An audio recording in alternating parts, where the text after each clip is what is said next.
Yes, this is a particularly important one. That's why I have 2 sticks. I was thinking I could make an extender here, right? If I need to, is it this way? Yeah, see, I can point from a distance now. Watch out, don't get too close. Careful, that thing will fly off. That's right. Somebody loses an eye. So, in the interest of the law of conservation of energy, I've left last week's lecture up here and added just one piece, and we're going to make it as simple as possible. Now, just hit me. Remember KISS, keep it simple, stupid? What's the origin of that? Anybody remember that? I just remember being a political thing back a couple decades ago. But KISS, from my keep it simple, stupid, is keep it simple, spirit. Okay? Because the ego or the devil likes to make everything complicated and confuses us. Should I do this or should I do that? Right? But spirit makes it super simple. Okay? And we're gonna take everything down to the most base element, the simplest thing I can possibly think of today, by boiling together a couple things we talked about recently. This particular little series, 6 things, I actually talked about a couple years ago in my top 10 pieces of spiritual wisdom, okay? And that's number 10 on it. If you want to go back a couple years and find that, you can look it up. But I want to show you how this weaves into something we talked about last week when we were talking about my nightmare and the princess and the pea and Morpheus and all this stuff. This concept from Kabbalah about how we all have desires in our heart.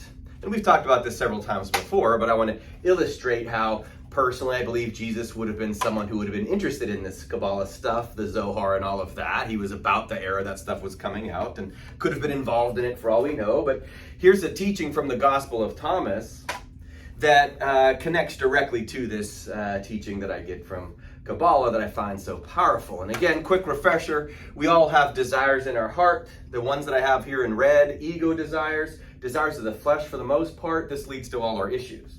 Okay? I need this relationship. I need this job, right? I need not to die. And all these things that we think are so important, they're the desires in the red. That's fine. We can have the desires. They're not bad. They do cause suffering, though, because, we don't always win those games. We don't always get those desires we're looking for, okay? But there's one desire, got it square in the heart, that they call point in the heart. That one desire is to come to know the Creator, come to know God. It's really to know your spiritual self.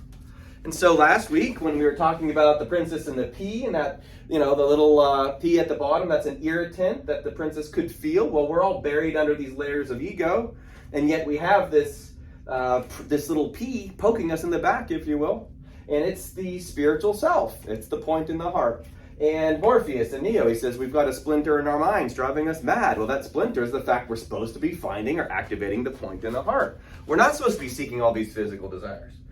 We can do that, but we're supposed to be seeking this point in the heart, this ultimate spiritual desire, okay?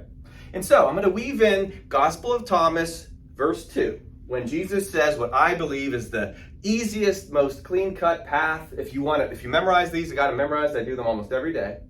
All of us are on this journey together, and it's super simple, and some of it's straight out of the Bible. I think the rest of this could have been in the Bible, but they got tripped up over number 3, which we'll go through. But it's really simple. This is, by the way, Matthew 7:7 from the Bible. Seek and you'll find. Well, Gospel of Thomas, verse 2 is seek and you'll find, but do not stop seeking until you do find. Once you find, you'll be disturbed. Then you will marvel. Then you will reign over all, and finally you will rest. So it's 6 words: seek, find, disturbed, marvel, reign, rest.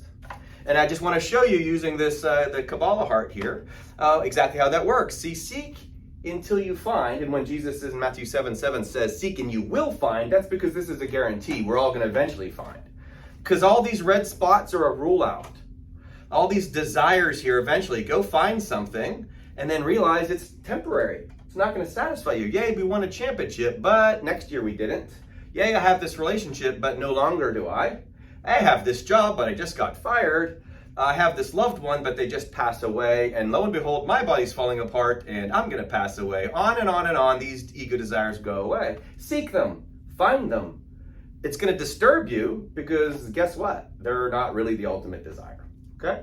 And so the loop continues. We go from seek until you find to seek until you find, seek until you find. In each case, you find something that disturbs you because that one didn't work and that one didn't work and that one didn't work. This is the first noble truth. Dukkha, life is unsatisfying. Keep going for it, but eventually you're going to run out. Okay? You're going to eventually say this isn't going to work. Okay? Then you do find it. You do connect on the point in the heart. Then you realize maybe there's something more to life than this. Maybe I should be seeking something that's not just physical. And then we start seeking the spiritual self, the true self. And guess what happens then? You still get disturbed. Seek until you do find, and then you find you'll be disturbed.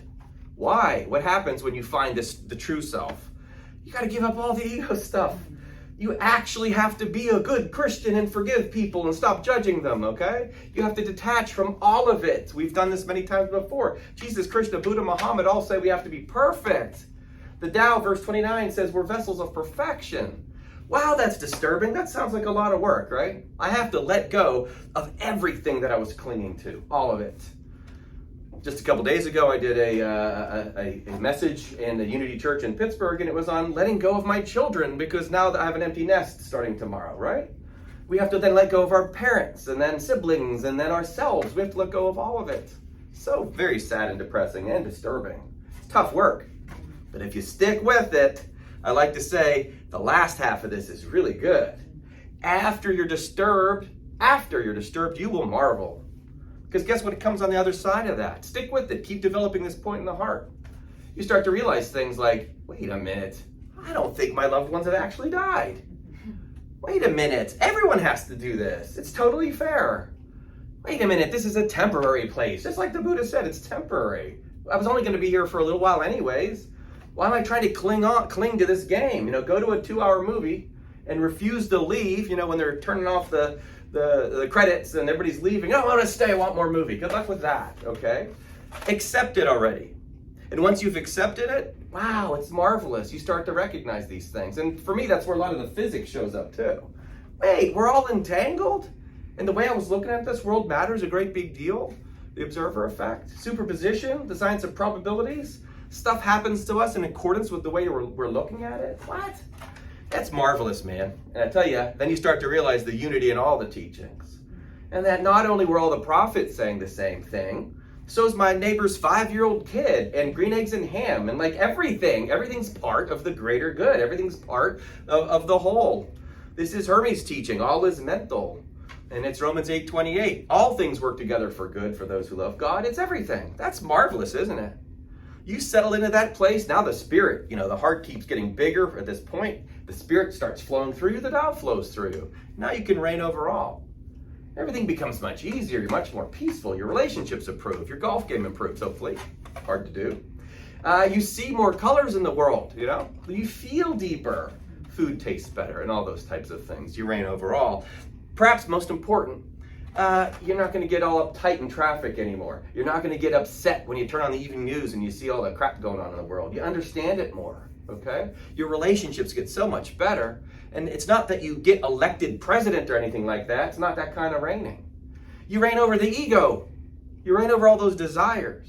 This is great for addiction work too. The more spiritual you become, whatever the addiction is, it's just not so difficult anymore. That's reigning over all. And then isn't this beautiful, the very last thing? And finally you rest. I work with opioid addiction a lot. I tell people all the time, that's what you're looking for with opioids. Heroin gives you instant rest, right? Sometimes permanently, okay? And you're trying to short circuit all this kind of stuff by just going straight to the rest. That's why we nod off, okay? But it's cheating. To do it the right way, this is samadhi, the 8th step of the Eightfold Path, okay? To come to that place is to have this rest, because now you're at peace. The equanimity concept, you can go with the flow of things, okay? And it's all good. One day when you die, it's just going to be like, all right, it's over. Like the Buddha said, I could live here another 100 years, but it's time for me to go. All right, get it all? Now, here's the most important piece. This all comes down to one word, also something I learned deep into Kabbalah, okay? And it's where Jesus was saying, seek and you will find, knock and the door will be opened, ask and you will receive. That's the 7-7. Okay? What does that mean? What are you desiring? So it's just that one word. What's the nature of your desire? Do you desire physical world stuff? Is that what the nature of your desire is? Well, you're going to attract that to you. It's also going to come at you with pretty poor or low probabilities. Okay? It's not going to work too well. But if that's what you desire, that's the game you can play. But if you desire to know the Spirit, Kabbalah teaches the Creator comes to match you, comes to meet you, comes to greet you. Right? If you desire to know Spirit, it answers the door. Seek and you will find it. Knock and the door will be open. And now Spirit shows up. Now, you can't fool Mother Nature because this is a desire of the heart. You could say you're spiritual. You could say you're a Christian or a Muslim or a Buddhist or whatever, not actually go do it. You can't fake out the brain or the heart. They know if it's authentic, right? It's just natural. Just like trees grow and chipmunks hop around looking for acorns or whatever. The body knows its relationship with the universe, and then it brings to you certain experiences based upon the actual authentic nature of your desire. Okay? So in just that one word, remember, keep it simple, spirit. In just that one word, what is it you're desiring? And you should be able to check that pretty quick based upon the way you're thinking. You know, review what you've been thinking about today. Am I going for unity? Am I going for the greater good? Do I want everyone to do this? Am I only rooting for certain people? Okay? Do I like my kind? Do I resent the other kind? And that goes in a bunch of different directions. Can I go with the flow? Can I be good with all things? Can I be patient in all situations, right? That's the spiritual stuff. But if it's waking up in the morning and judging ourselves because the way we look, lost a little more hair, still a little more chubby, my bank book keeps going down, my kids are leaving for college, or they're all gone, life is becoming so much different than what it used to be, on and on and on. Now I'm in the ego mode and now I'm desiring something different. Well, how do I feel? Exhausted and tiring, and the universe then shows me that. But that one word, desire, once you activate that point in your heart, the desire is what grows it. And it grows it by degree. That's why I love superposition in science so much. It's a percentages thing. If you're 2% spirit focused, you're going to get that. If you're 7%, you're going to get that. If you're 95%, still not good enough. Each prophet says perfection, Matthew 5:48, you must be perfect. Desire the spirit in all things. Right? Desire the spirit for each other. Love God with your heart, soul, mind, and strength. Love another as oneself. Now we're desiring it all the time. Guess what you can do then? You could go back into the physical desires. Because Jesus says, seek first the kingdom of heaven and all the rest will be added to you. Go find that spirit. Go get loaded with that spirit. Be overflowing with the spirit. Then bring it back into the flesh. This is what creates that awesome brain state. Endorphins and dopamine and serotonin and anandamide and all these chemicals that we try to use when we're using drugs. But simply in the Eastern philosophies, it's nirvana, okay? It's a mental state that we can induce just by seeking the spirit in all things. Maintain that desire for spiritual development.